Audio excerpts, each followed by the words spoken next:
All right. So I'm going to do a quick VOD review. And when I say quick, I mean like actually giving you clip notes, a different kind of format for VOD review on this Dorado map.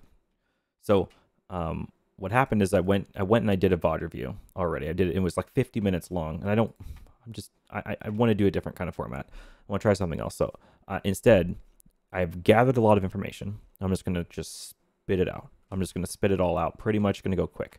Okay. So here's my thoughts.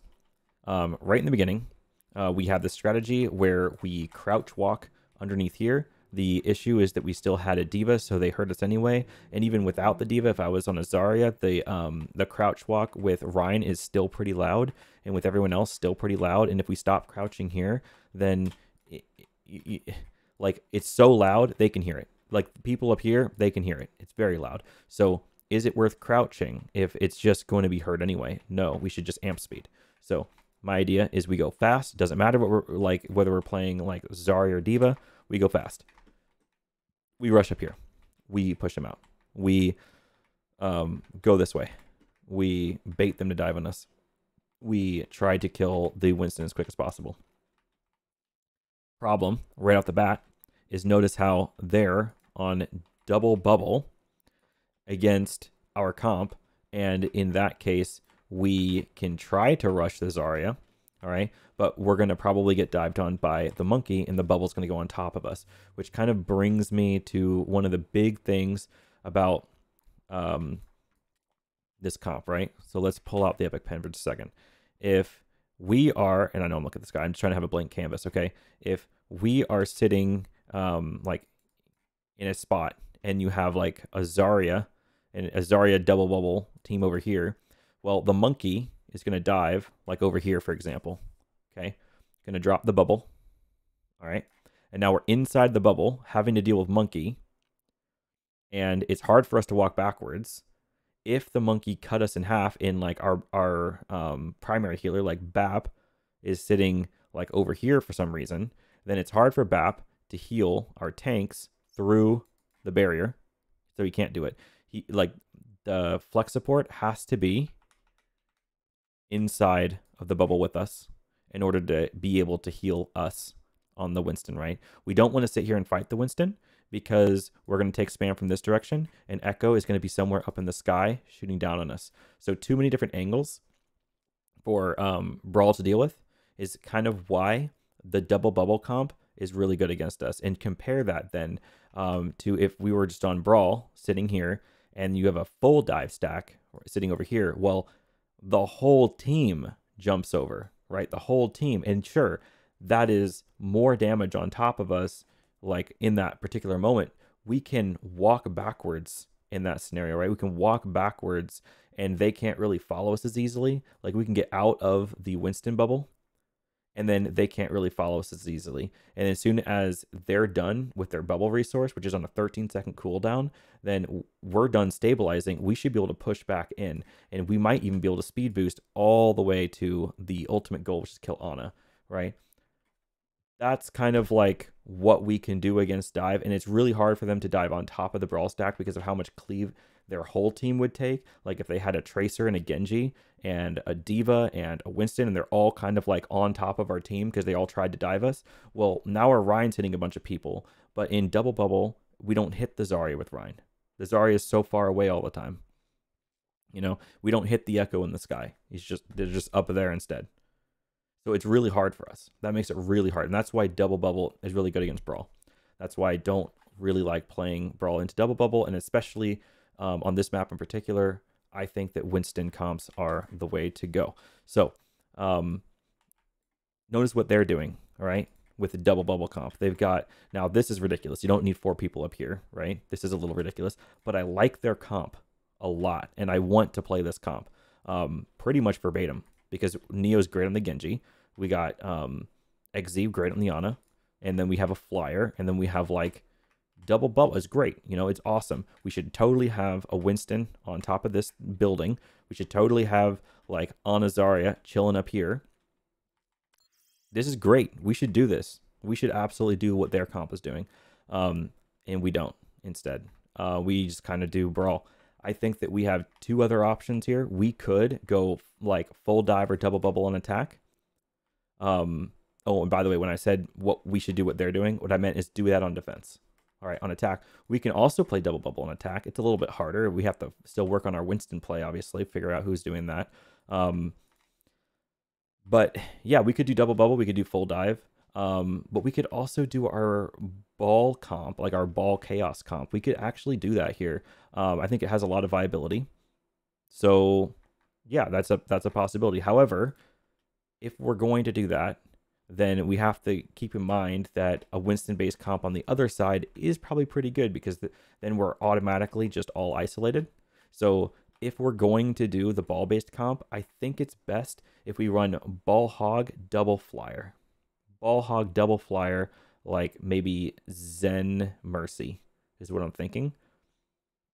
That way it's a lot harder to find a dive target other than Zen, and we can pretty much keep the Zen up by peeling for him, hopefully, is kind of the idea.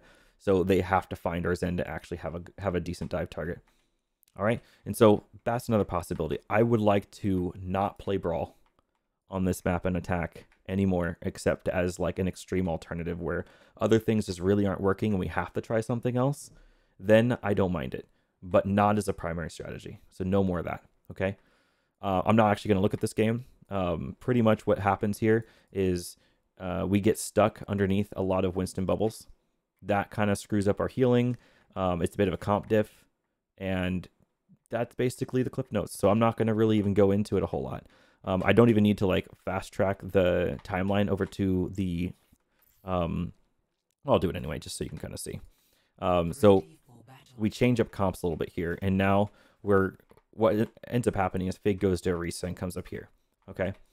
So we end up playing double shield, and we're up here, and I make the stupid mistake, which I won't make anymore, of believing that in double shield, I can just split off and do my own thing willy-nilly. I cannot.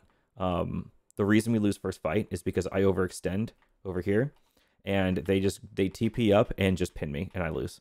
So why did we lose first fight? Because of me. 100% all on me. We all die. It's my fault because I died first. So next fight, we all gather back together, and Fig plays Orisa right here. But the issue is that I had to play.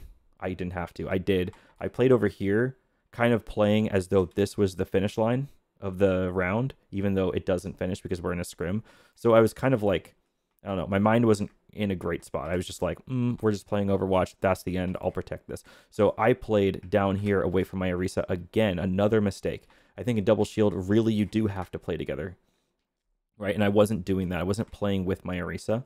I was playing split from my Orisa the entire time, and that was kind of just like an issue.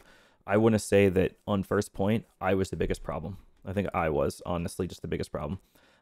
Should have recognized the fact that that's not the finish line because we're in scrim, all right? And we're actually in a scrim code, and we should just come up here with you. Now, what they did is they teleported up to here just to get a kind of an angle on us, and that's a good play, you know? When it comes down to it, not every Brawl camp has a sim. They happen to have the sim. They happen to TP up here, and it happened to be really good. So it's really hard for us. It's really hard for us, I think, to defend what they were doing. They could even have gone into this window if we were both playing like right here. And yes, there's a bit of a spam lane, but damn, they can just like speed boost into us. It's no problem. On this, it's really hard actually to create like a nice full spam lane of damage that they have to go through without just being vulnerable, right? Because we have to literally be standing like right here on main in order to like create a full spam lane. And even then, they have so much natural cover to play around that it doesn't matter. And it just shows, I think it honestly goes to show that double shield on like point A in Dorado doesn't really feel like a very good strategy, especially not for us. We're just not doing it right. And so I don't really like double shield on defense here. And I wouldn't mind going for either, again, our ball comp, which I always like playing ball on defense for payload because the ball can always tug back a payload and it's just one of our better comps. Or we could play another monkey comp. I think monkey comps are fine here.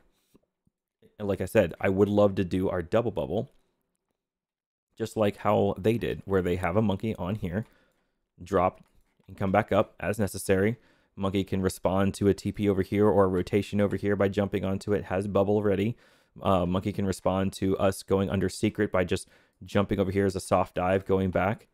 Like, pretty much Monkey sitting on top of this building here can respond to like any play we make or any play that the attacking team makes, such that it just seems like the best strategy. And once you get over here, Monkey is still good. Like, Monkey can protect people from back here and immediately jump into the choke if necessary. Monkey can put bubbles on the choke to make it really hard to walk through, really annoying to walk through. And he can always just like jump out. There's a lot of natural cover for him to just chill out around here. And like, Primal is so good. Like, Primal just feels really good on this in particular because Monkey can jump to where he needs to be. There's all kinds of little corners everywhere that I don't think anyone's safe from Primal, like at any point in time, right? It's hard to be safe from Primal on this map, and it stalls the point out a lot. And you'll see how, like, if you do watch back this VOD, they did a really good job at using Primal to stall out the payload. Something really to think about. So I think we should get better at double bubble, and I think we should play it on this map on both attack, honestly, and defense. That's pretty much my notes. We get over to here, by the way, and we played like a Sig Hog split tank. But the biggest issues here that I saw with Sig Hog split tank was that, like, either we have to commit to putting like we put like a hog down here and a Sig up here, right? Right, that's one thing we do. And if we do that, then they can just rush one of us, and it's hard for the other to like protect. Like, if I'm up here as Sig, it's hard for a hog to support me in anything I do. And if I'm or if Hog is down here and I'm up here as Sig, the only thing I can really do is sit on this very little corner and try to shoot down at what they're doing. But like, I'm a little exposed doing that, and that's not much support. It's a very minimal amount of support. I can't do much without actually dropping and trying to take some of the damage he's taking. So it just doesn't feel like, it doesn't feel very viable. If we're both on bottom, they just take top, and now they have a high ground advantage against us. If we're both on top, they just walk underneath and dare us to drop, right? And so unless we have a lot of pressure from a lot of other different angles, like up in the sky, back here, maybe back here somehow, like, unless we're pressuring from a bunch of different angles, it seems too easy for them to just walk it under bridge, right? So it feels like there's not much that we can actually do with that. It feels like we should probably be playing, go way further into this, right? What's our actual comp? We have a pharmacy, a Kree. So like, the Kree's cool, but in this fight, what don't we want longer range? Like, don't we just legitimately want longer range, right? Like, Widow's good to sit here, Ashe is good to sit here. I think Hanzo's really good. It's these deeper angles. Like, Kree sitting up here is cool, but he can't. This is out of his effective range, right? He's hitting like 30% damage against a target over here. Whereas like a soldier can hit like no fall off from here. Ashe can hit no fall off from up here as they're turning that corner. Hanzo obviously doesn't have fall off, so he can do some great things there. They're going to come like, if with flyers, they can come over the building and be shooting here. There's going to be people creeping over here, like with Ashe, Widow. And if you're over here on Ashe, you can actually shoot back. But if you're Kree, you just can't. Right? And so Kree doesn't really have the effective range to play this super well unless you're really aggressive.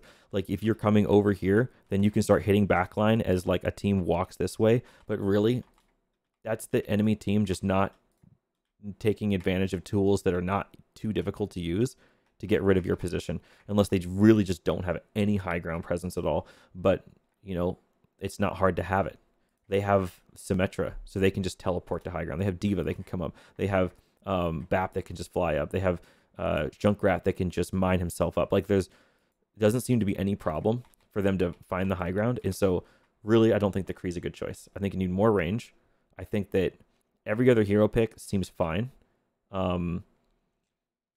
But again, it's just awkward. I describe it as awkward. I think that playing a monkey comp is just better. All right. That's really it. I think that we need to work on double bubble and play on attack and defense, and then see how good we can get at that and work on it here. Dorado done. Let's move on.